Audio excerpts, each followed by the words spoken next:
Welcome, dear viewers. For more exclusive, thrilling stories every week, join our membership. Sit back, relax, and sip your coffee. Enjoy. The old drive-in sits at the edge of nowhere, surrounded by cornfields that whisper in the wind. Most nights, I'm alone in the projection booth, watching movies flicker across the giant screen. But sometimes, when the fog rolls in thick, cars appear in the lot that were never there when I locked the gates. And the films I play start showing scenes I never loaded. Scenes of people I know, doing things they shouldn't be doing. Out here, where the darkness stretches for miles, I've learned that not everything on the screen is fiction.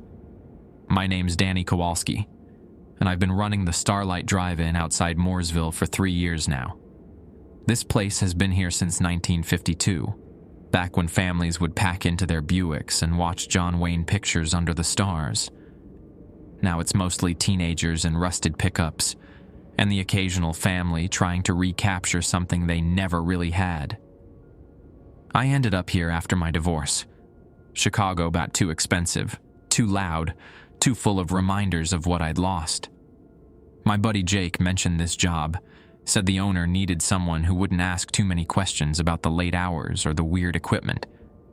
The pay was decent, and the tiny apartment above Henderson's Hardware on Main Street was cheap enough that I could actually save money for once. Mooresville's the kind of town where everybody knows everybody, but they still lock their doors at night. Population 9,326, home to the Indianapolis Motor Speedway's little brother, and 3 churches for every bar. The drive-in sits 2 miles east of town on County Road 350, surrounded by the Kerner family farm on 3 sides. Old Amy O'Kerner sold that land to the original owner for a song back in the day, and his grandson still farms right up to our fence line. The projection booth is a cramped metal box 20 feet off the ground, accessible only by a rusted ladder that sways in the wind. Inside, there's barely room for the aging 35mm projectors, a space heater that only works when it wants to, and a folding chair I bought at a garage sale. The concession stand below is run by Betty Hoffman, a 60-something widow who makes the best popcorn in Morgan County and pretends not to notice when kids sneak in through the back fence. Most nights are routine. Load the film, check the sound system, wait for cars to filter in around sunset. Betty handles the snacks while I manage the technical side. We usually get maybe 30 cars on weeknights, double that on weekends. Horror movies bring the biggest crowds, kids wanting to get scared in the dark, couples looking for an excuse to ignore the screen. But some nights are different. Nights when the fog creeps in from the White River and the temperature drops 10 degrees for no reason. Nights when I count the cars in the lot and get a different number each time. Nights when the movies I load aren't the movies that play. That's when the rules matter. Betty left them taped inside the projection booth when she trained me, written in her careful cursive on yellowed notebook paper. 7 rules that seemed silly until I learned what happens when you break them. It was my second week when Betty first mentioned the rules.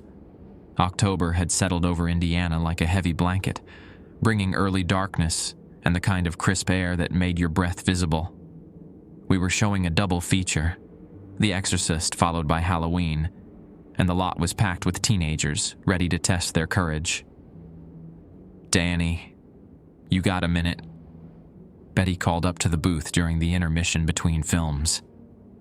I climbed down the ladder, grateful for the chance to stretch my legs.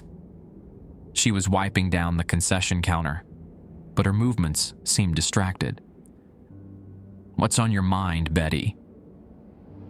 She glanced around the empty concession stand, then pulled a folded piece of notebook paper from beneath the register.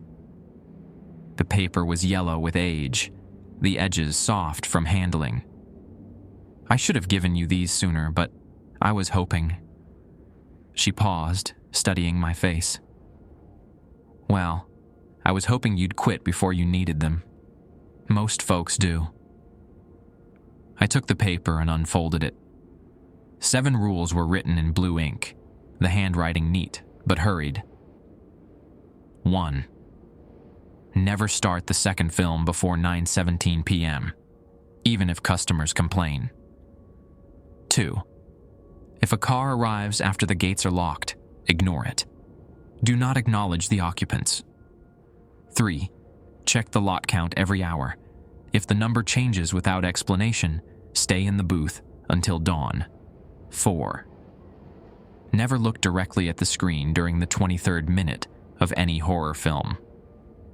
5. If Betty leaves early, lock the concession stand and do not go inside until morning. 6. Cars without headlights should be treated as empty spaces. 7. If someone knocks on the booth door after midnight, respond only if they know your middle name.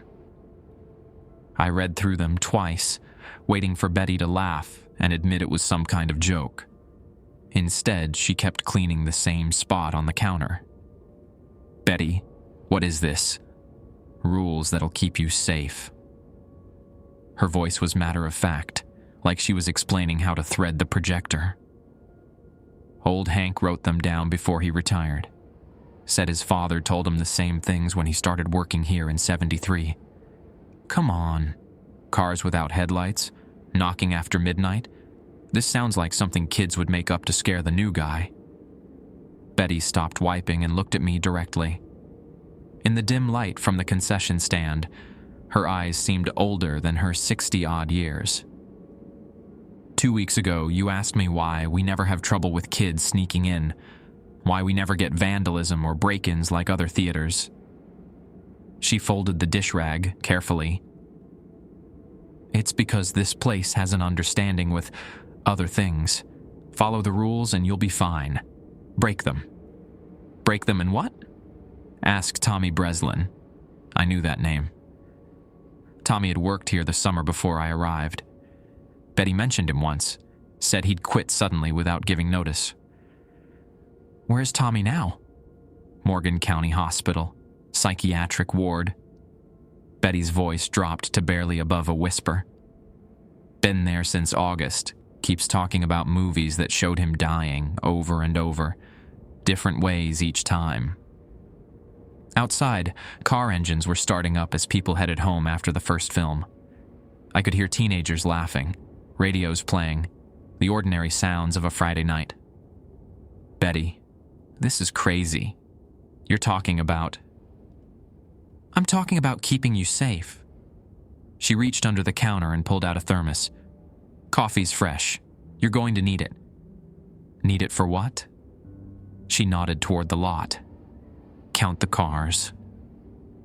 I climbed back up to the booth and looked out through the projection window.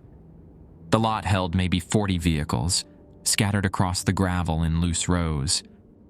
I counted them carefully. 38 cars and 2 pickup trucks. 40 total. The second film started at 9:17 exactly. I'd checked my watch 3 times to make sure. Halloween flickered to life on the massive screen, and the remaining audience settled in for another round of scares. 20 minutes into the film, I remembered rule number 4. The 23rd minute was approaching. I turned away from the screen, focusing instead on the equipment dials and gauges. The projector hummed steadily, film feeding through at 24 frames per second. At the 23rd minute mark, something changed. The booth felt colder, and I could hear sounds that weren't coming from the film's audio track. Whispers, footsteps on gravel, car doors slamming in a rhythm that didn't match the movie. I kept my eyes on the projector, watching the film advance frame by frame. When the 24th minute began, the strange sounds faded. 45 minutes later, I counted the cars again. 42. 2 additional vehicles had appeared in the back row, a sedan with no license plate and an old station wagon with wood paneling. Both sat perfectly still, no movement visible inside. No headlights, No interior lights, no sign of occupants. I grabbed the binoculars Betty kept in the booth and focused on the newcomers. The sedan's windshield reflected the movie screen, but the reflection showed a different film. Not Halloween, but something grainy and colorless, like old home movies. I could make out figures moving in the reflected image, but couldn't distinguish details. The station wagon was worse. Its windshield was completely black, as if someone had painted the glass from the inside. I set down the binoculars and checked my watch. 11:30 p.m. Still 30 minutes until midnight. The rules said to stay in the booth until dawn if the car count changed, but dawn was 7 hours away. Outside, the legitimate moviegoers seemed oblivious to the phantom vehicles. A couple in the front row was sharing popcorn. 3 teenagers in a Camaro were barely watching the screen, too busy talking and laughing. But something was wrong with their laughter. It carried on the wind, reaching the booth despite the distance and the movie's soundtrack. And it sounded like an echo, as if their voices were bouncing off something that wasn't there. I pulled out my phone to call Betty, then remembered she'd left right after intermission. Early departure. Rule number 5 said to lock the concession stand. Looking down, I could see the concession stand door standing wide open. The concession stand door swayed gently in the October breeze, creaking on hinges that Betty kept meaning to oil. From the projection booth, I could see straight through to the back wall where the popcorn machine sat silent, its yellow light still glowing. Rule 5 was clear. If Betty leaves early, lock the concession stand and don't go inside until morning. But she'd left it open, which meant either she'd forgotten, unlikely for someone as careful as Betty, or something had prevented her from securing it. I checked my watch. 11:47 p.m. 13 minutes until midnight, when Rule 7 would become relevant. The movie still had 40 minutes left to run, and the phantom cars remained in the back row, motionless as tombstones. My phone showed no bars. Cell service out here was spotty on good days, worthless during weather. Tonight, with the fog starting to creep in from the river bottoms, I might as well have been carrying a paperweight. The teenagers in the Camaro were getting restless. I watched them through the binoculars as they climbed out of their car and started walking toward the concession stand. 3 kids, 2 boys and a girl, maybe 17 or 18 years old. The girl wore a Mooresville High Letterman jacket that belonged to one of the boys. They reached the concession stand and stopped at the open door. Even from 20 feet up, I could see them hesitating. The girl pointed inside and said something to her companions. One of the boys shook his head and backed away, but the other one, the owner of the jacket, stepped through the doorway. He emerged 30 seconds later, moving faster than he'd gone in. All 3 kids hurried back to their car, and within minutes they were driving toward the exit, taillights disappearing into the corn. That left 39 cars in the lot. I counted them again to be sure. 37 legitimate vehicles plus the 2 phantoms. The numbers were shifting, and I didn't like what that meant. At 11:52, I heard footsteps on the gravel below. Slow, even steps that crunched with each footfall. I looked down, but saw no one walking between the cars. The footsteps continued, circling the base of the projection booth tower. The ladder began to shake. Someone was climbing up. The old metal rungs groaned under weight, and I could hear breathing, labored, like someone who wasn't used to physical exertion. The ascent took longer than it should have, as if whoever was climbing kept stopping to rest. Rule 7 echoed in my mind. If someone knocks on the booth door after midnight, respond only if they know your middle name. But it wasn't midnight yet, and no one was knocking. They were climbing. I grabbed the heaviest thing within reach, a spare film reel, and positioned myself beside the door. The footsteps on the ladder grew closer. Whoever was climbing had nearly reached the booth level. Then the climbing stopped. I waited, film reel raised, but but no knock came. Instead, I heard a sound like fingernails scraping against metal, as if someone was feeling around the outside of the booth, searching for something. My watch read 11:58. The scraping moved around the booth's exterior, following the walls. When it reached the projection window, I saw fingers, pale and too long, feeling along the glass.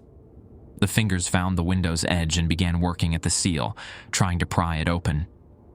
I backed away from the window, but there wasn't far to go in the cramped booth. The projector kept running, casting Halloween's final scenes across the screen. But I couldn't look away from those fingers working at the glass. 11:59. The fingers stopped moving. Whatever was outside the booth had gone completely still. I held my breath and listened, but even the scraping had ceased. The only sounds were the projector's mechanical hum and the movie's soundtrack drifting up from below. Midnight arrived with the distant chime of the courthouse clock in town, carried on the wind across 2 miles of farmland. 3 seconds later, someone knocked on the booth door. The knock was polite. 3 measured raps, like a neighbor asking to borrow sugar. I set down the film reel and approached the door, but didn't open it. "Who's there?" "Hello, Danny." The voice was Betty's, but wrong somehow. Too cheerful, like someone imitating her tone without understanding the emotion behind it. "I forgot to lock up the concession stand. Could you help me with that?" I pressed my ear to the door. "What's my middle name, Betty?" Silence stretched for long seconds. When the voice returned, it sounded frustrated, less like Betty than before. "I don't understand why you need to know that. It's me, Betty. You've seen me every night for 3 weeks." "My middle name," I repeated. "Danny? Thomas?" The uncertainty was obvious now. "Danny Michael? I'm sorry, I'm not good with names." Betty knew my middle name. I'd filled out tax forms in front of her, and she'd made a joke about it being the same as her late husband's, Daniel Eugene Kowalski. Eugene was her husband's name, too. "Go away," I said to the door. The thing outside laughed, and it didn't sound like Betty at all anymore.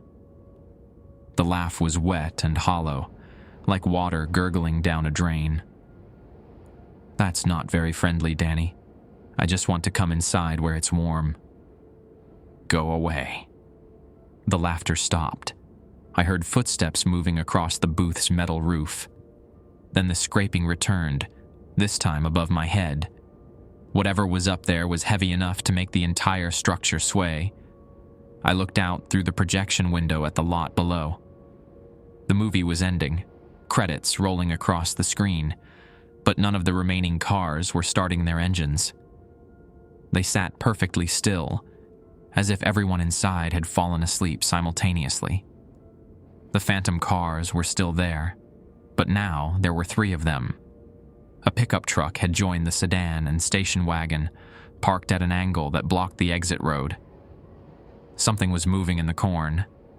At first, I thought it was just the wind pushing through the stalks, but the movement was too regular, too purposeful. Shapes were walking through the field, approaching the drive-in from 3 directions. They moved in single file, like people following the path, but there was no path through the Kerner corn. I grabbed the binoculars and focused on the nearest line of figures. They were too far away to make out clearly, but their movement was wrong, too smooth, like they were gliding rather than walking.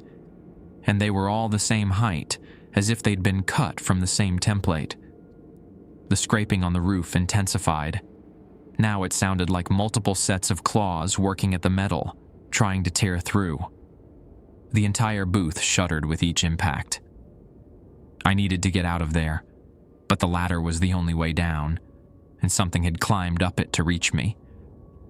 The figures in the corn were getting closer, and the cars in the lot remained ominously still. My watch showed 12:17 a.m. Dawn was still 6 hours away. The projection equipment was still running, though the movie had ended. The screen now showed white static, but in that static, I could see shapes moving. Not random patterns, but deliberate forms. The same figures I'd spotted in the corn, but these were walking across the screen itself, leaving footprints in the static. One of the screen figures turned toward the projection booth and waved. That's when I realized the scraping on the roof had stopped. Whatever had been up there was gone, but I could hear new sounds from below. Car doors opening and closing, footsteps on gravel, voices calling to each other in languages I didn't recognize. The phantom audience was arriving. I turned off the projector, plunging the screen into darkness, but the sounds continued. More car doors, more voices, more footsteps circling the booth. Through the projection window, I could see lights moving between the cars, not headlights or flashlights, but something that glowed with its own cold luminescence. The concession stand door slammed shut with a bang that echoed across the lot. Someone had finally locked it from the inside. The voices below grew louder, overlapping in conversations that made no sense. I pressed my face to the projection window and tried to make out what was happening in the lot, but the phantom lights moved in patterns that hurt to follow, like trying to track fireflies in a thunderstorm. The legitimate cars, the ones that had been there when the movie started, sat empty now. Doors hung open, interior lights casting weak yellow pools on the gravel, but I could see no sign of the people who'd been watching the film. The teenagers, the couples, the families, all gone, as if they'd simply evaporated. A new sound joined the chaos below. Music.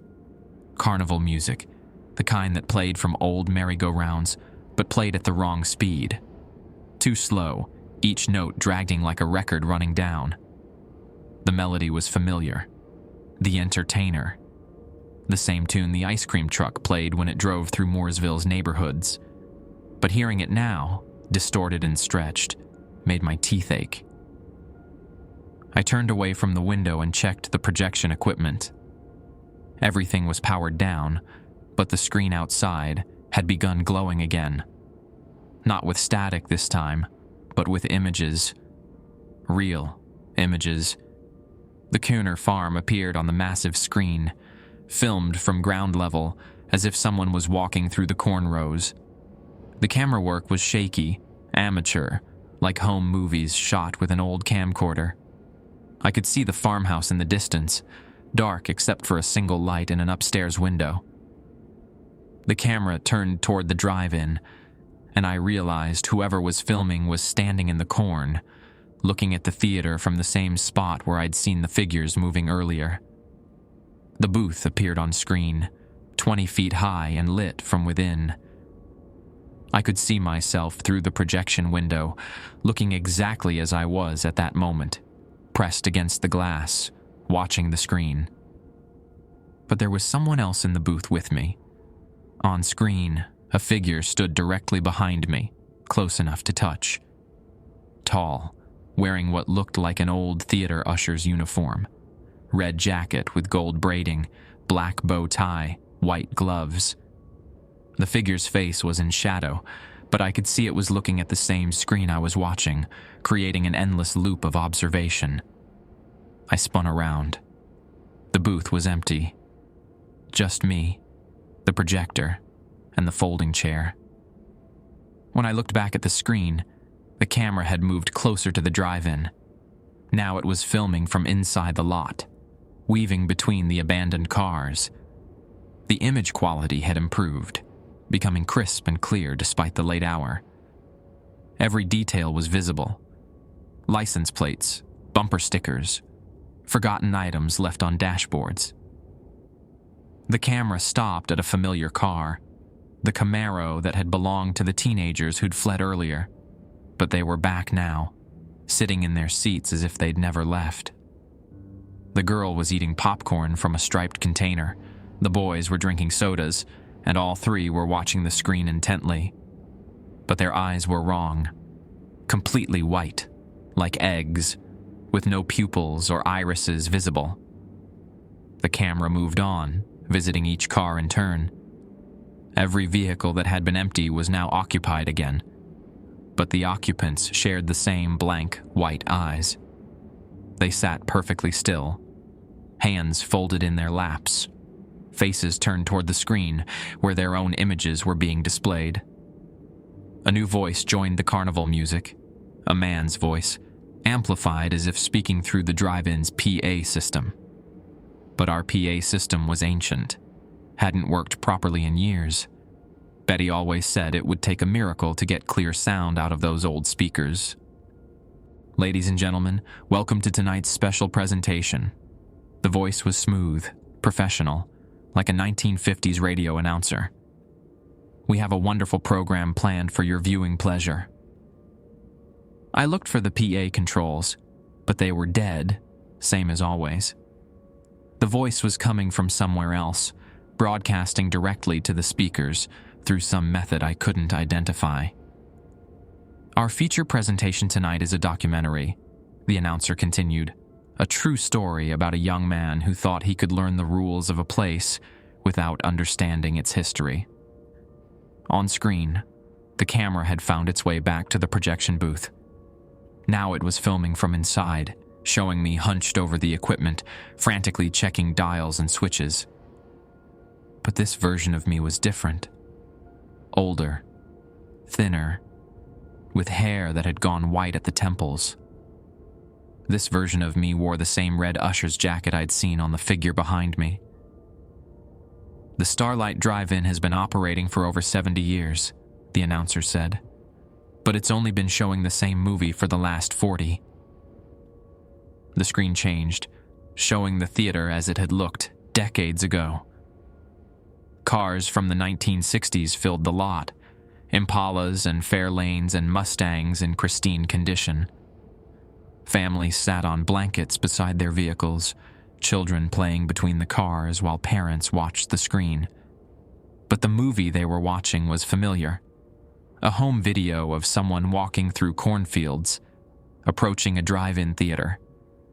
The same footage I'd been watching minutes earlier. Each new projectionist believes they're the first to discover our little secret, the voice continued. They all think they're special, chosen, somehow different from the ones who came before. More images flashed across the screen, different projectionists in the booth over the years. Old Hank, whom Betty had mentioned. A younger man with thick glasses and a nervous smile. A woman in overalls with grease-stained hands. Tommy Breslin, looking exactly as I remembered him from his employee photo. All of them wearing the red usher's jacket. The rules exist for a reason, Daniel Eugene Kowalski. Not to protect you from us, but to teach you your place in our performance. The use of my full name made my skin crawl. I'd never told anyone at the theater my middle name except Betty, and she was the only person who could have passed that information along. But Betty was gone, and the thing that had pretended to be her hadn't known it. Rule number 7, the announcer said, exists to identify those who belong here. Those who've earned the right to join our permanent cast. On screen, the camera showed the concession stand from inside. Betty was there, but not the Betty I knew. This Betty was younger, maybe in her 30s, wearing a vintage uniform that matched the drive-in's original branding.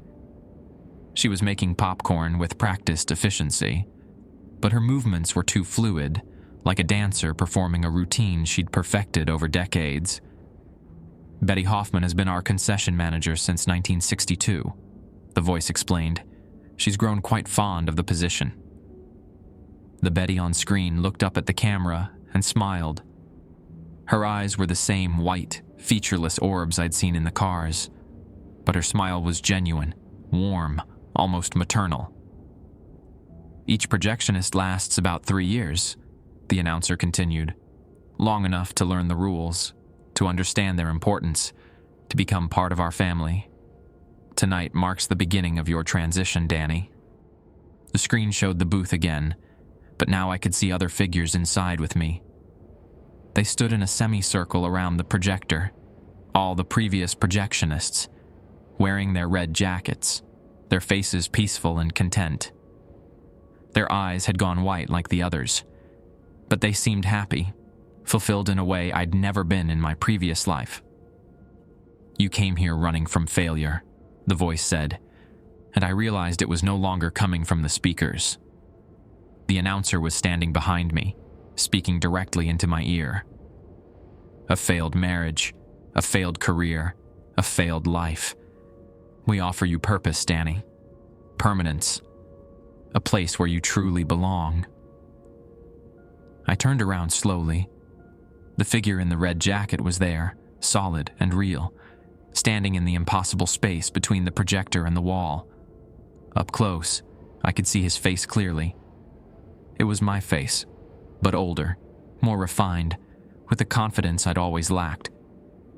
"The rules weren't meant to keep you safe," he said, his voice matching the announcer's perfectly. "They were meant to prepare you, to teach you discipline, attention to detail, respect for tradition. All the qualities you'll need in your new position." "What position?" "Senior projectionist," he said, gesturing toward the window. "Head of operations. You'll train the next candidate when they arrive, help them understand the rules, guide them through their 3-year apprenticeship, just as Betty guided you." I looked out at the lot. The phantom cars were gone, replaced by vehicles I recognized from decades past. The audience sat in neat rows, all facing the screen, all with those same white, peaceful eyes. They were waiting for something, waiting for me to make a choice. "What happens if I refuse?" "You can't refuse," he said, but not unkindly. "You already accepted when you read the rules, when you followed them, when you stayed in the booth despite every instinct telling you to run." He was right. I'd had opportunities to leave. When Betty first showed me the rules, when the phantom cars appeared, when the fake Betty came knocking. But I'd stayed, following each rule exactly as written, playing my part in their performance. "Tommy Breslin tried to refuse," I said. "Tommy broke rule number 4, he replied. He looked directly at the screen during the 23rd minute of The Exorcist. He saw his own future, his own transformation, and it frightened him. So we let him leave, but we couldn't let him remember correctly. His mind filled in the gaps with trauma, with horror stories that made more sense than the truth. And if I agree, you'll be happier than you've ever been. You'll have purpose, belonging, a family that will never abandon you." He gestured toward the window again. "Look at them, Danny. Really look." I pressed my face to the glass and focused on the audience below. Their white eyes weren't blank or empty. They were full of contentment, of peace. They'd found what they were looking for, what everyone was looking for, a place where they truly belonged. The red jacket appeared on the chair beside me, perfectly fitted, waiting for me to put it on. I reached for the red jacket, then stopped. My fingers hovered inches from the fabric, but something held me back. Not fear, but a stubborn voice in my head that sounded like my father. "Never take the first offer," he used to say when we'd go to car lots or furniture stores. "Always ask what they're not telling you." "What about the people in the cars?" I asked my older self. "The families, the teenagers. What happens to them?" He tilted his head, considering the question. "They become part of the audience, permanent patrons. They get to watch movies forever, Danny. No more worries about jobs or bills or relationships. Just entertainment, night after night." That's not an answer. It's the only answer that matters. His patience was wearing thin, though he tried to hide it. "Look, I understand the hesitation. I felt the same way 3 years ago. But fighting this won't change anything except make the transition harder." I looked out at the lot again.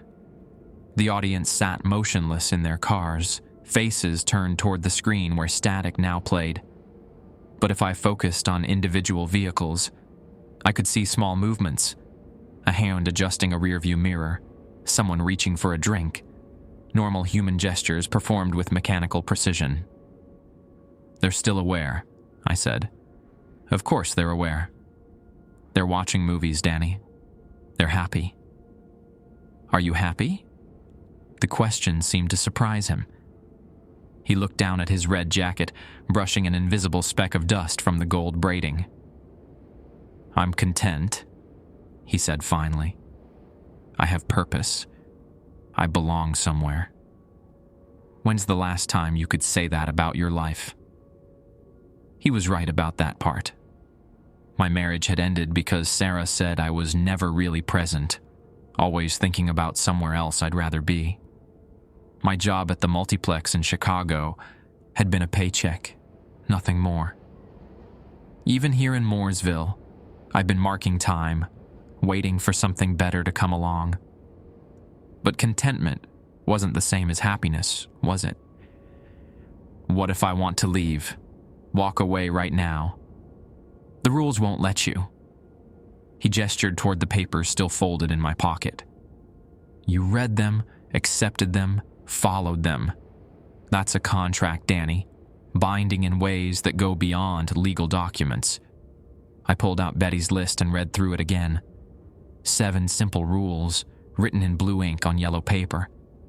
Nothing about contracts or permanent employment or supernatural obligations. I don't see any fine print. It's not about what's written, he said. It's about what you agreed to when you chose to stay. Every time you followed a rule instead of running, you made a choice.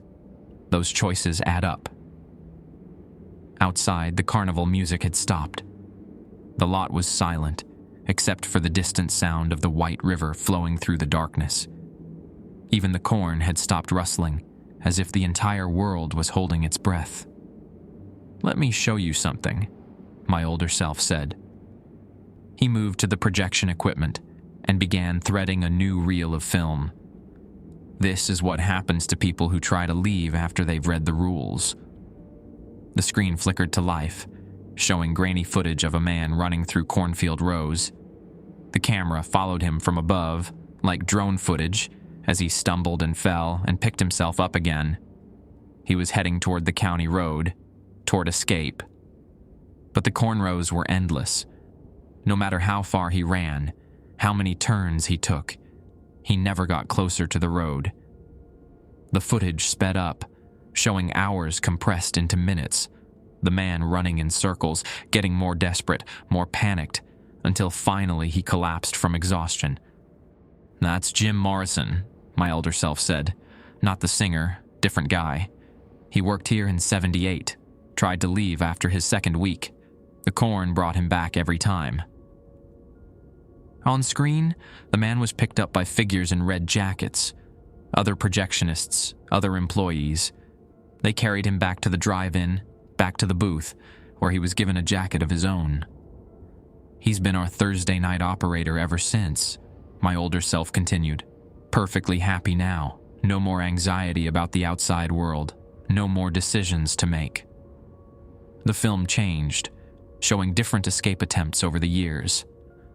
A woman who tried to drive away found her car's engine failing at the county line, forcing her to walk back.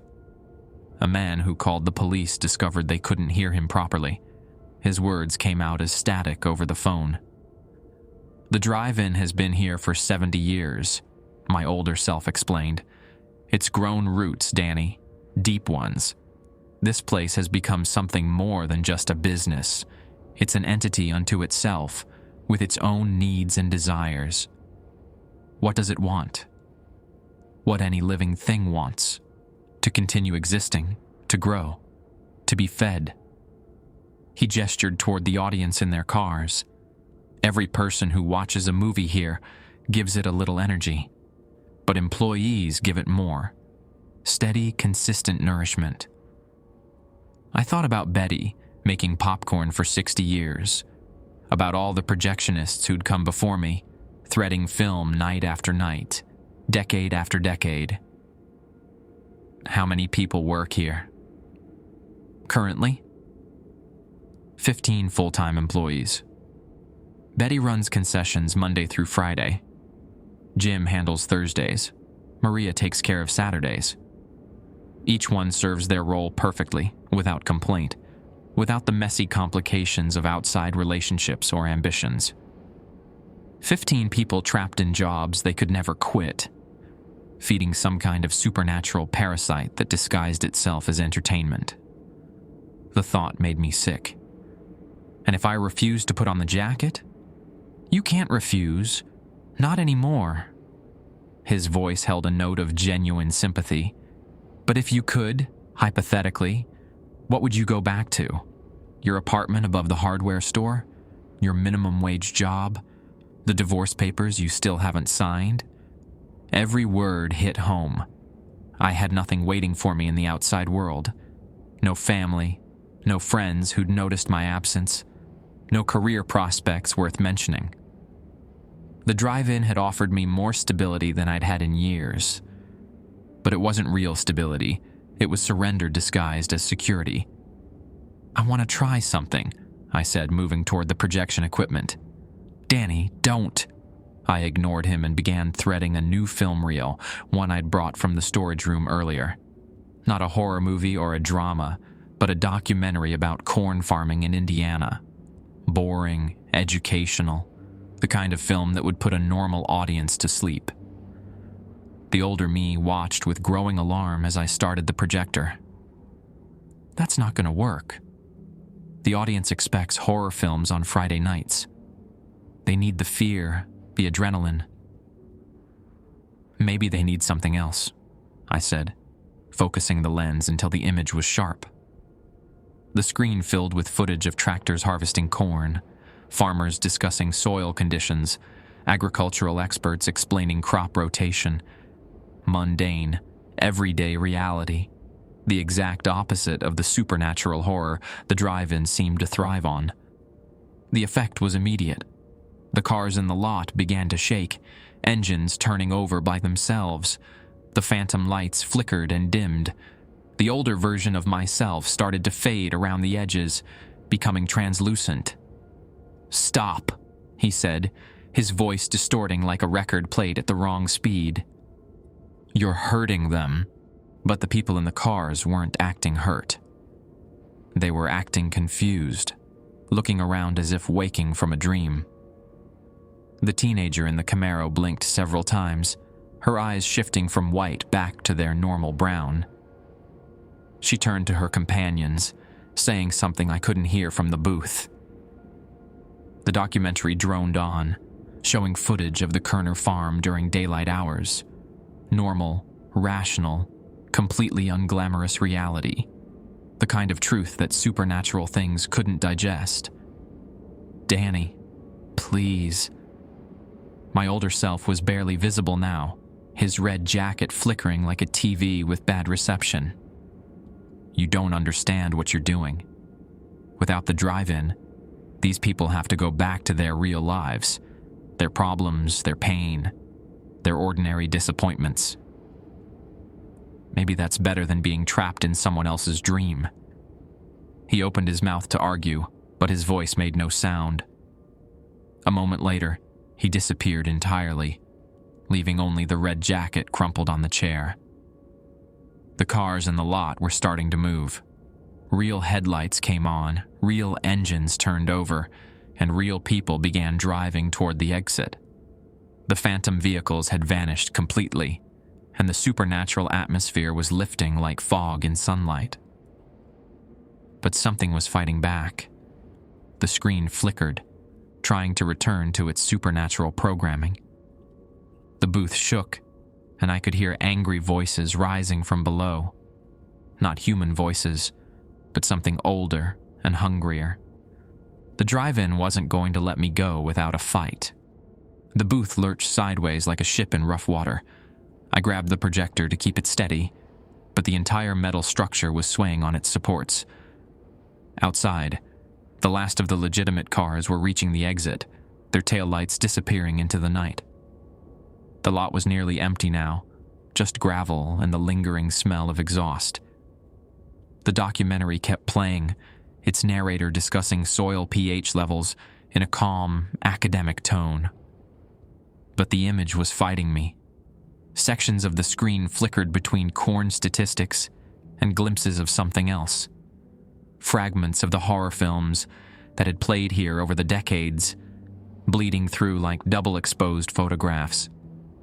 A voice spoke from directly below the booth, loud enough to rattle the windows. Daniel. Not my older self this time, but something deeper, older.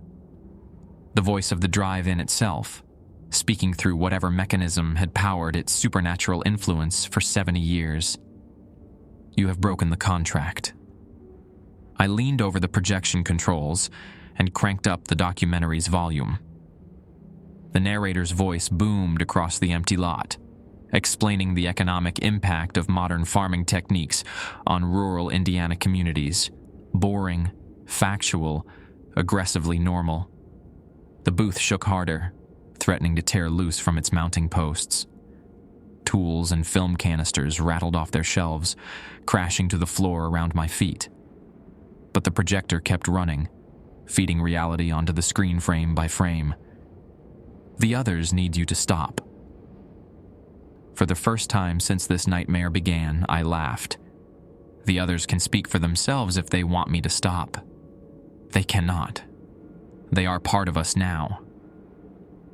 But even as the voice spoke, I could see movement in the shadows around the concession stand. Figures in red jackets were emerging from places that shouldn't have been able to hide them, from behind popcorn machines, from inside supply closets too small to hold a person. The trapped employees, the ones who'd been feeding this thing for decades. They moved slowly, reluctantly, like people walking through water. Betty led them, still wearing her vintage uniform, but her movements lacked the fluid grace I'd seen on the screen earlier. She looked tired, ancient, like someone carrying a weight too heavy for her shoulders. "Help us," she called up to the booth, and this time her voice was completely her own. No supernatural influence, no alien cheerfulness. Just Betty Hoffman, exhausted after 60 years of involuntary service. The other employees gathered behind her. 15 people wearing red jackets, ranging in age from teenagers to elderly men. Some I recognized from old photographs in the office. Others were completely unfamiliar, probably dating back to the drive-in's earliest years. All of them looked up at the booth with expressions of desperate hope. "The documentary!" Betty shouted. "Keep it running! It's working!" "No." The drive-in's voice shook the ground itself, making the gravel dance like water on a speaker cone. "They belong to us. They have always belonged to us." But the employees were moving more freely now, gathering around the base of the booth's support tower. Their red jackets were fading, colors leaching out like watercolor in rain. Underneath, they wore normal clothes, work shirts, jeans, the kind of outfits real people chose for themselves. Jim Morrison, the man who'd tried to escape in '78, looked up at me with eyes that were no longer white. "The film storage room," he called. "There are others. Documentaries, educational films, anything that shows the real world." I understood. The drive-in fed on fantasy, on stories that transported people away from their everyday lives. Reality was poison to it. The more mundane and factual, the more toxic. I rushed to the storage cabinets and started pulling out reels. Most were horror films and science fiction, but I found a small section of educational materials buried in the back. Films about Indiana history, nature documentaries, a driver's education film from 1987. The drive-in sensed what I was doing and fought back with everything it had. The booth tilted at a dangerous angle, threatening to topple over. The walls creaked and groaned, metal fatigue setting in after decades of supporting weight, never meant for this kind of stress. But the employees below had found their strength. They formed a human chain, passing up film reels hand over hand. Betty climbed the swaying ladder with an agility that defied her apparent age, carrying an armload of documentaries. "Hurry," she said, setting the reels beside the projector. "It's getting desperate. When these things get desperate, they get dangerous."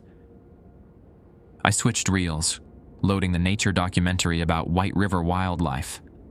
The screen filled with footage of raccoons and deer, completely ordinary animals doing completely ordinary things. The supernatural interference lessened immediately. "How long have you been aware?" I asked Betty while threading the next film. "Aware that I was trapped? About 20 years, but I couldn't do anything about it alone." She helped me feed the film through the projector's mechanisms. The drive-in's control weakens during daylight, but it never goes away completely. We're all connected to it, like insects in a spider's web. What changed tonight? You changed tonight. You chose reality over fantasy. She smiled, and for the first time since I'd known her, the expression reached her eyes. Most people want to escape their lives. You decided to embrace yours, even if it wasn't perfect. The new documentary started playing, footage of the White River during different seasons, narrated by a park ranger discussing local ecosystem preservation. More reality, more truth, more poison for the supernatural parasite that had been masquerading as entertainment. The drive-in's retaliation was immediate and vicious. The screen began to crack, hairline fractures spreading across the massive surface like a shattered windshield. The speakers screeched with feedback, then went silent. The booth's support posts groaned under stress that should have toppled the entire structure. But something else was happening too. The air was getting lighter, cleaner, like stepping outside after being trapped in a stuffy room. The oppressive atmosphere that had hung over the theater was lifting, dissipating into the October night. "It's working," Betty said, looking out at the lot. "Look." The gravel was changing color, shifting from the artificial gray I'd grown accustomed to back to its natural brown. The paint on the concession stand was peeling away, revealing older paint underneath. Colors that matched the vintage photographs I'd seen of the drive-in's early years. Most importantly, the corn was moving naturally again. Just wind pushing through the stalks, creating the soft, rustling sound that had been missing since the supernatural influence took hold. "How do we finish it?" I asked. "We show it the truth," Betty said. "All of it. Every boring, wonderful, complicated bit of reality until it can't digest anymore." I loaded another reel, the driver's education film. Black and white footage from the 1980s showing proper turning techniques and parallel parking. The kind of educational material that had never entertained anyone, designed purely to convey information. The screen's cracks spread faster, and I could hear something like screaming coming from the speakers despite their apparent failure. Not human screaming, but the sound of something ancient and hungry being forcibly expelled from a place it had called home for decades. The employees in the lot were changing too. Their red jackets had completely faded away, leaving them in their own clothes. More importantly, they were talking to each other. Actual conversations. Not the mechanical interactions I'd witnessed earlier. They were becoming human again. "There's one more thing," Betty said, her voice hesitant. "The drive-in isn't just going to disappear. When something like this dies, it leaves, remains." "What kind of remains?" "Memories, experiences, pieces of everyone who ever worked here or watched movies here." She gestured toward the fracturing screen. "All that energy has to go somewhere." As if summoned by her words, shapes began emerging from the cracks in the screen. Not monsters or ghosts, but fragments of moments. A child's laughter during the cartoon, a couple's first kiss during the romantic scene, a group of teenagers screaming during the horror film. Decades of genuine human emotion, trapped and distorted by the drive-in's supernatural hunger. The fragments swirled around the lot like leaves in a whirlwind, but instead of feeling threatening, they felt nostalgic, bittersweet. These were real memories of real people who'd found joy in this place before it became something else. "Let them go," I said, switching to the final documentary, a film about seasonal changes in rural Indiana. They deserve to be free too. The last educational film played out in silence, the speakers permanently damaged. But I could see the footage clearly. Farmers harvesting corn, families preparing for winter, children playing in falling leaves. Life as it actually was, not as fantasy pretended it could be. The screen's final crack split it completely in half. The two sections fell forward with a crash that echoed across Morgan County, probably waking people in Mooresville 2 miles away. The fragments of memory spiraled up into the night sky, dispersing like fireworks before fading into starlight. The drive-in's voice spoke one last time, so quietly I almost missed it. "Thank you." Then silence. Real silence, broken only by the natural sounds of the October night in rural Indiana. Owls calling, insects chirping, the distant sound of traffic on the county road. Betty sat down heavily in the folding chair, looking every one of her 60-plus years for the first time since I'd known her. Around the lot, the other employees were helping each other, checking on one another's well-being like people waking up from a shared nightmare. "So what happens now?" I asked. "Now?" Betty looked out at the wreckage of the screen, the scattered film reels, the empty lot that would probably never show another movie. "Now we go home. For the first time in decades, we actually get to go home." I helped her down the ladder, both of us moving carefully in the darkness. The other employees were already walking toward the exit, supporting those who seemed unsteady after their long imprisonment. They moved like people remembering how to be human again. As we reached the concession stand, Betty turned back to look at the destroyed screen one last time. "Do you regret it?" she asked. "You could have been content here, safe, free from all the complications of real life." I thought about my apartment above the hardware store, my divorce papers, my complete lack of prospects or meaningful relationships. Everything that had driven me to accept this job in the first place. "No," I said, and meant it. Contentment isn't the same as happiness, and safety isn't the same as living. She smiled and handed me a set of keys, the real keys to the drive-in, not the supernatural bonds that had held us all.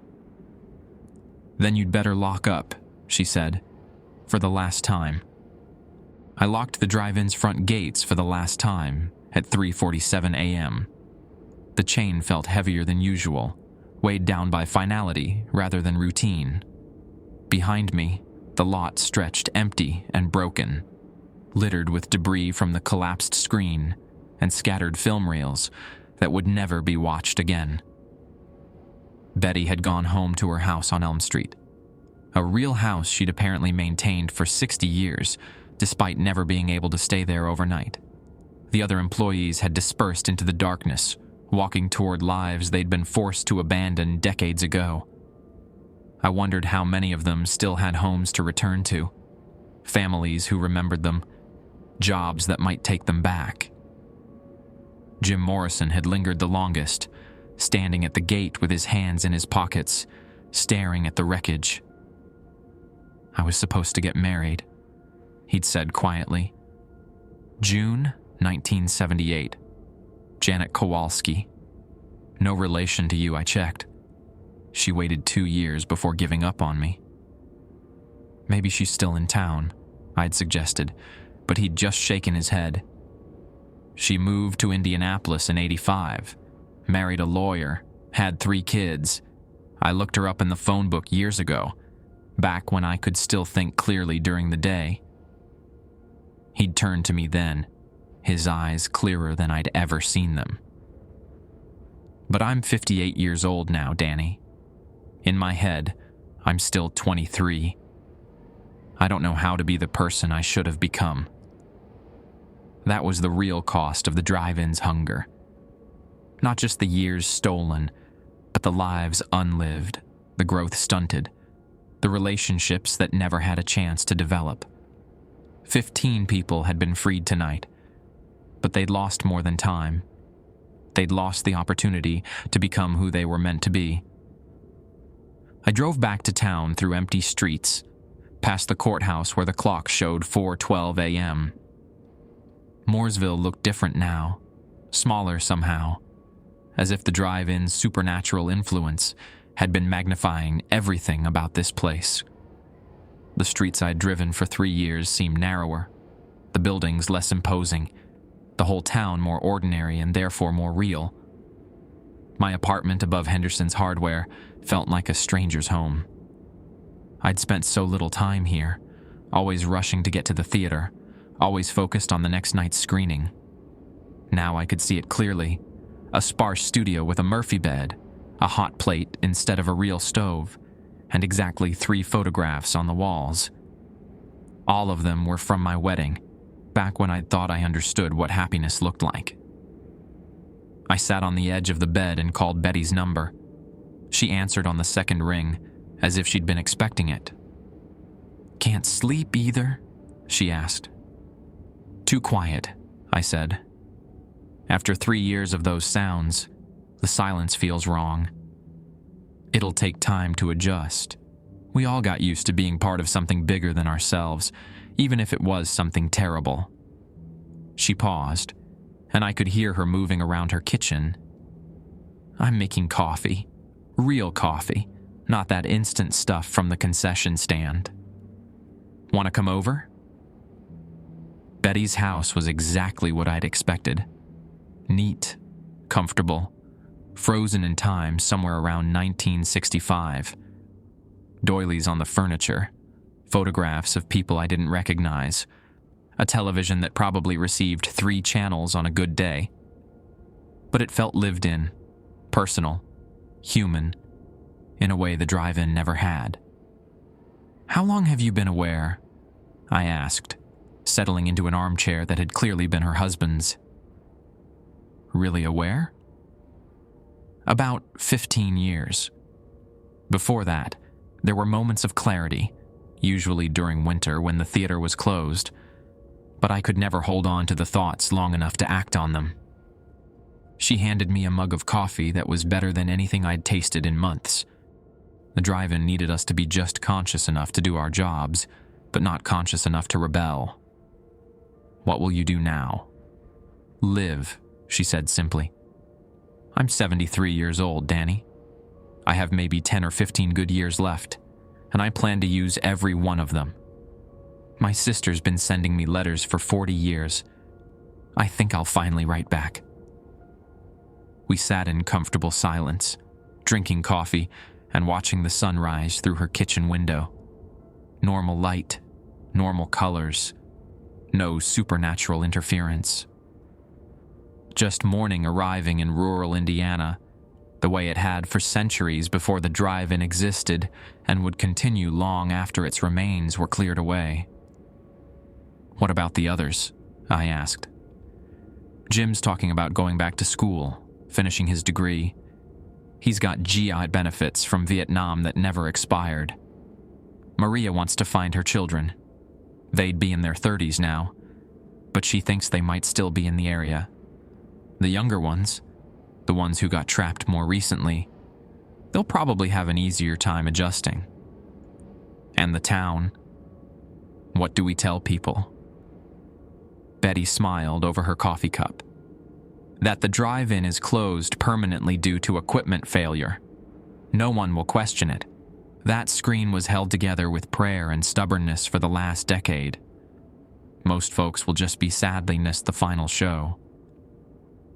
I thought about the families who'd brought their children to see Disney movies, the teenagers who'd snuck in their first beers during horror films, the couples who'd used the back row for privacy. All those genuine moments of connection and joy, mixed in with the supernatural manipulation. "Do you think it was always evil?" I asked. "No," Betty said thoughtfully. "I think it started as something else, a place that genuinely brought people together, gave them shared experiences. But somewhere along the way, it got hungry. Started wanting more than just ticket sales and concession revenue.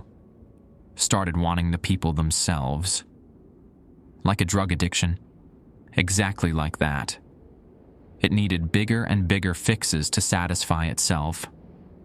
First, it was just the energy from the audience. Then it needed employees.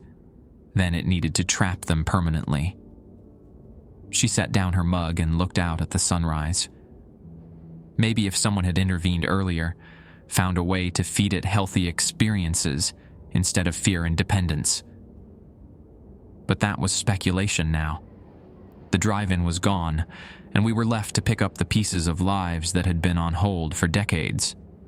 I spent the rest of the morning at Betty's house, helping her go through boxes of mail she'd never been able to read properly. Letters from relatives, bills that had somehow been paid despite her supernatural imprisonment, notices from the town about property taxes and zoning changes, the ordinary bureaucracy of life, continuing even when life itself had been interrupted. Around noon, I drove back to the theater one last time. In daylight, the damage looked even worse. The collapsed screen had crushed several rows of speaker posts, and broken glass covered the front third of the lot. Film reels were scattered everywhere, their contents exposed to sunlight and already beginning to deteriorate. But the cornfields looked healthier, greener, as if some blight had been lifted. The Kerner farmhouse in the distance had smoke rising from its chimney. Normal smoke, not the eerie mist that had sometimes accompanied the drive-in supernatural activities. I was collecting reusable equipment when a Morgan County Sheriff's deputy pulled up to the gate. "You the projectionist?" he asked, stepping out of his cruiser. "Was. Place is closed now. Figured as much when I saw the screen. We got about 30 calls last night about some kind of explosion out here. You know anything about that?" I gestured at the wreckage. Old equipment finally gave out. Been expecting it for months. He nodded, making notes in a small pad. "Anyone hurt?" "No injuries, just property damage. Insurance gonna cover it?" I looked at the destroyed screen, the damaged projection booth, the lot full of debris that would take weeks to clean up properly. "I doubt it. This place has been running on borrowed time for years." "Shame," he said, genuinely regretful. "Brought my kids here last summer to see E.T. Good Family Place. Hard to find those anymore." After he left, I spent another hour salvaging what I could. Most of the projection equipment was damaged beyond repair, but I found a few reels of classic films that had survived the chaos. Casablanca, The Wizard of Oz, It's a Wonderful Life, movies that had probably been playing here since the drive-in's early days, before the supernatural influence took hold. I loaded them into my car, thinking Betty might like to have them as keepsakes. As I was leaving, I noticed something I'd missed before. The sign at the entrance, Starlight Drive-In, established 1952, had changed. The paint was peeling away, revealing older lettering underneath. Kerner Family Farm, established 1889. The drive-in had been built on farmland, but apparently the farm had never really gone away.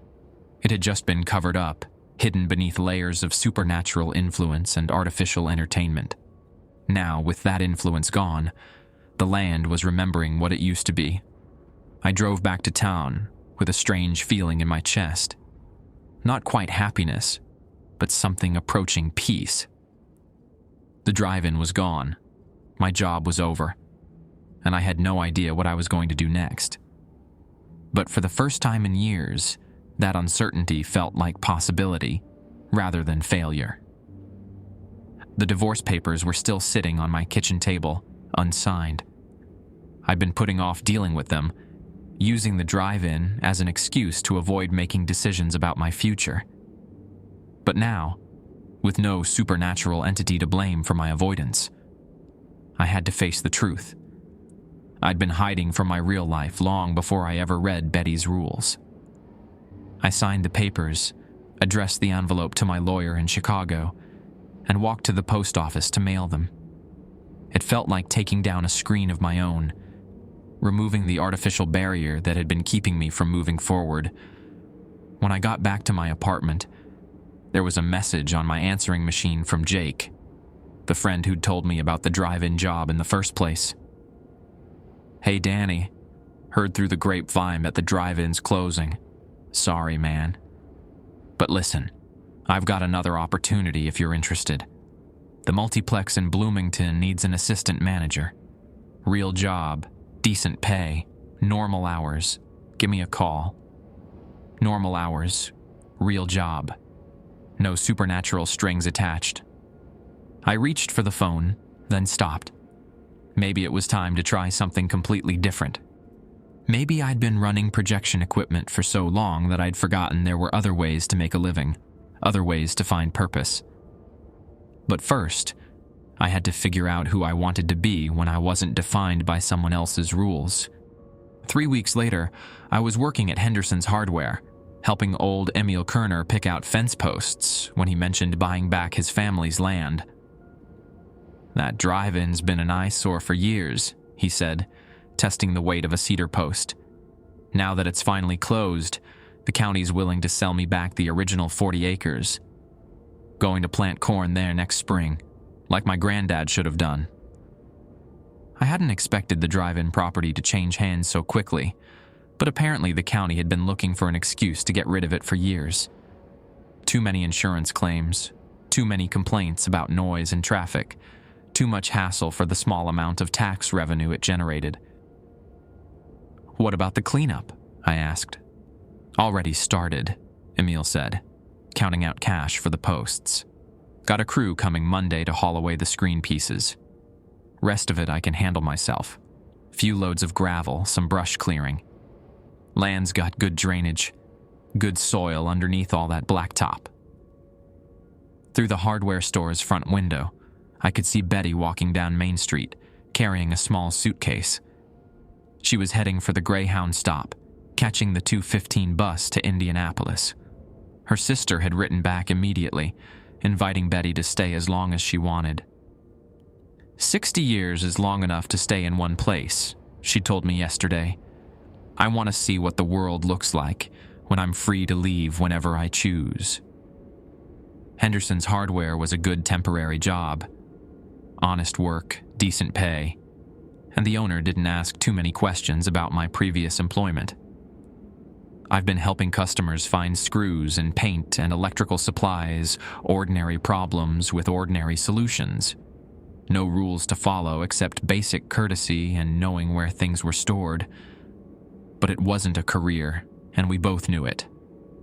"You thinking about staying in Mooresville?" Henderson asked during my lunch break. He was a good man, probably in his 60s, who'd inherited the store from his father and expected to pass it on to his son eventually. "Not sure yet," I said honestly, still figuring things out. "Take your time. You're good with people, patient with the complicated orders, got a knack for this kind of work." He paused, reorganizing a display of paintbrushes. "But you've got the look of someone who's meant for something else." Jake had called twice more about the Bloomington job. The multiplex was expanding, adding 4 more screens, and they needed someone with projection experience to train the new staff. It was a good opportunity. Better pay than the hardware store, real benefits, the chance to get back into the entertainment industry without the supernatural complications. But every time I thought about threading film through projectors again, I felt something twist in my stomach. Not fear exactly, but a reluctance I couldn't quite explain. Maybe I'd had enough of other people's stories for a while. Maybe I needed to figure out my own before I started showing anyone else's. That evening, I drove out to the old drive-in site. Emil's cleanup crew had been thorough. The collapsed screen was gone, the projection booth had been demolished, and the concession stand was just a concrete slab now. Fresh earth covered the lot where cars had parked for 70 years, and someone had already started plowing furrows for next spring's planting. But I wasn't alone. Jim Morrison was standing at the fence line, looking out over the transformed land. He was wearing civilian clothes, jeans and a flannel shirt instead of the red jacket, and he looked older somehow, more settled in his own skin. "Thought you might show up here," he said when I joined him at the fence. "How are you adjusting?" "Better than I expected." He leaned against the fence post, watching the sunset paint the sky orange and pink. "I enrolled at IUPUI, Indiana University, Purdue University, Indianapolis, starting in January, working toward a degree in agriculture. Figured 45 years is long enough to be stuck in the past." "Agriculture?" "Always liked working with my hands, being outdoors." The drive-in made me forget that. Made me think the only thing I was good for was running projectors. He smiled, and it was the first genuine smile I'd seen from him. "Janet's doing well, by the way. I looked her up. Not to contact her, just to know. She's happy. 3 kids, 5 grandchildren, volunteers at the library. Good life. Does that hurt?" "Less than I thought it would. I spent 45 years regretting choices I never got to make. Turns out regret weighs more than acceptance." He glanced at me sideways. "What about you?" "Betty said you might be leaving town." "Thinking about it. Got a job offer in Bloomington, running projectors at a multiplex. But I don't know if I want to spend my life in dark rooms showing other people's stories." Jim nodded thoughtfully. "What would you do instead?" That was the question I'd been avoiding for weeks. In Chicago, I'd drifted from job to job without any real direction. The drive-in had been just another temporary position, a place to hide while I figured out what came next. But now, with the supernatural influence gone and my head finally clear, I could see that I'd been hiding for years. "I used to want to be a teacher," I said, surprising myself by saying it out loud. "Before I got married, before Chicago, before everything got complicated. High school English, maybe some drama classes. I thought about it seriously for a while." "What stopped you?" "Sarah thought it was impractical. Said teachers didn't make enough money, that we'd never be able to afford a house or kids on a teacher's salary." I kicked at a clump of dirt, watching it crumble. She wasn't wrong about the money, but she was wrong about what mattered. "Still think about it?" "More lately. Henderson's been letting me help with the high school kids who come in for shop class supplies. They're good kids, just trying to figure things out like everyone else. I like talking to them, helping them think through problems." Jim straightened up, brushing dust off his jeans. "So what's stopping you now?" "I'm 34 years old. Most people start teaching in their 20s, straight out of college. I'd be starting over from scratch."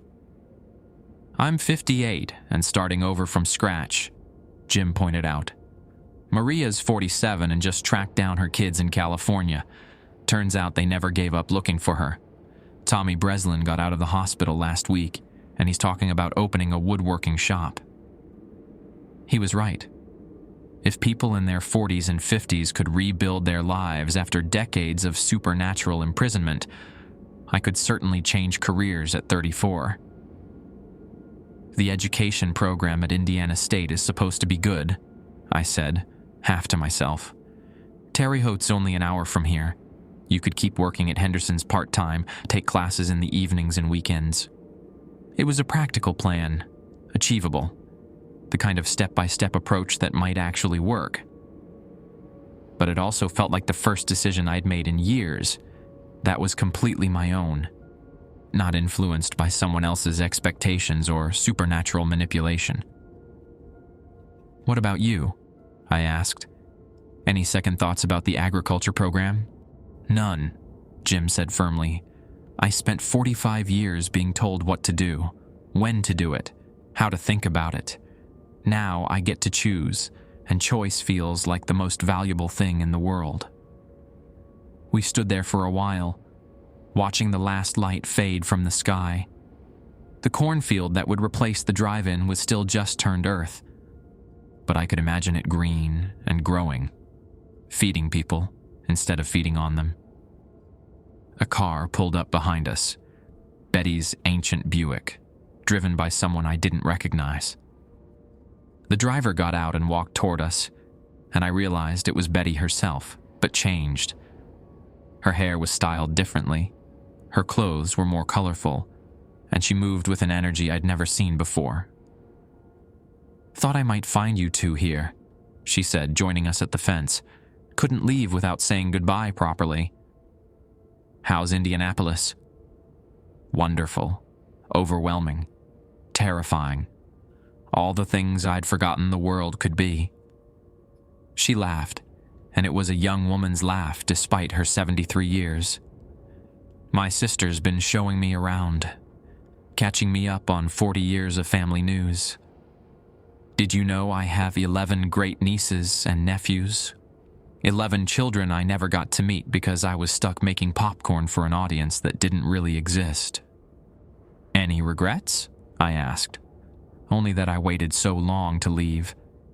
She looked out over the plowed field, then back at us. "Promise me something, both of you. Don't waste the time you've got left. Don't settle for good enough when you could have something real." Jim nodded seriously. "Already promised myself that." Betty turned to me expectantly. "What about you, Danny? What are you going to do with your freedom?" I thought about the job offer in Bloomington, the safety of familiar work, the temptation to slide back into old patterns. Then I thought about standing in front of a classroom, helping teenagers understand the power of stories, not to escape reality, but to understand it better. "I'm going to apply to Indiana State," I said. "Education program, high school English." Betty smiled and reached out to shake my hand. Her grip was firm, confident, the handshake of someone who'd reclaimed her own life. "Then I'd say we all made the right choice," she said. As her car disappeared into the darkness, Jim and I walked back to our vehicles. The night was clear and cold, full of stars that had been hidden by the drive-in's supernatural influence for decades. Real stars, real sky, real possibilities stretching out in every direction. "See you around, Danny," Jim said, climbing into his truck. "See you around." But we both knew we probably wouldn't. Not regularly. We'd been thrown together by supernatural circumstances, and now that those circumstances were gone, we'd naturally drift apart.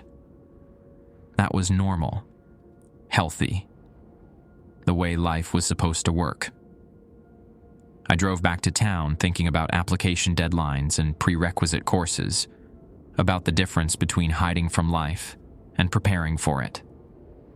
For the first time in years, the future felt like something to move toward rather than something to endure. The letter arrived on a Tuesday in April, addressed to me at Henderson's Hardware. The return address read, Kerner Family Farm, Mooresville, Indiana, in handwriting I didn't recognize. Inside was a photograph and a brief note. "Danny, thought you'd like to see this. First crop in the new field is coming along nicely.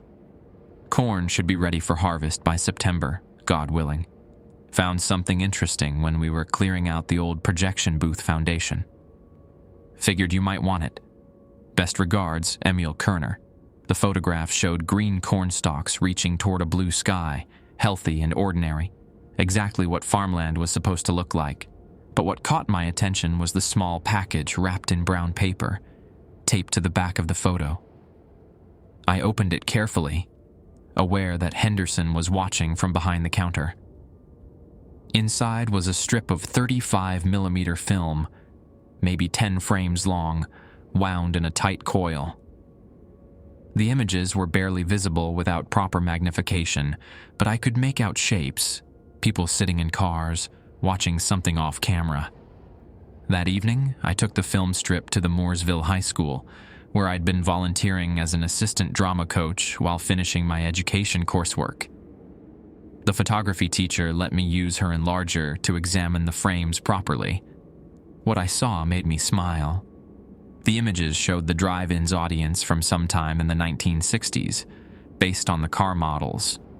Families sitting together, children perched on car hoods, teenagers sharing popcorn in convertibles. Real people having real experiences, before the supernatural influence took hold, before entertainment became consumption, became imprisonment. In the final frame, barely visible in the background, stood a young woman in a concession stand uniform. Betty Hoffman, maybe 18 years old, smiling as she handed popcorn to a little girl through a car window.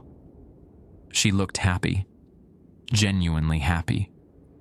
Not the artificial contentment I'd seen during my nights at the theater. I kept the film strip in my wallet, a reminder that the drive-in hadn't always been a trap. For its first decade, maybe longer, it had been exactly what it appeared to be. A place where people came together to share stories under the stars. The following week, I got accepted into Indiana State's education program. Henderson threw a small celebration at the hardware store, complete with cake from the diner, and congratulations from half the town. I'd been nervous about the community's reaction to my career change, but Mooresville seemed to approve of the idea of a local boy becoming a teacher. "We need people who understand this place," Henderson said while cutting the cake. "Too many of our kids leave for the cities and never come back. Maybe having a teacher who chose to stay will make a difference." I hoped he was right. During my volunteer work at the high school, I'd met teenagers who reminded me of myself at their age, uncertain about the future, looking for something to believe in, torn between wanting to escape and wanting to belong. Maybe I could help them see that you didn't have to choose between having dreams and staying grounded in reality. On my last day at Henderson's Hardware, I drove out to the Kerner farm one final time. The corn was ankle high now, planted in perfect rows that stretched to the horizon. Emil was repairing a fence near the road, and he waved when he saw my car.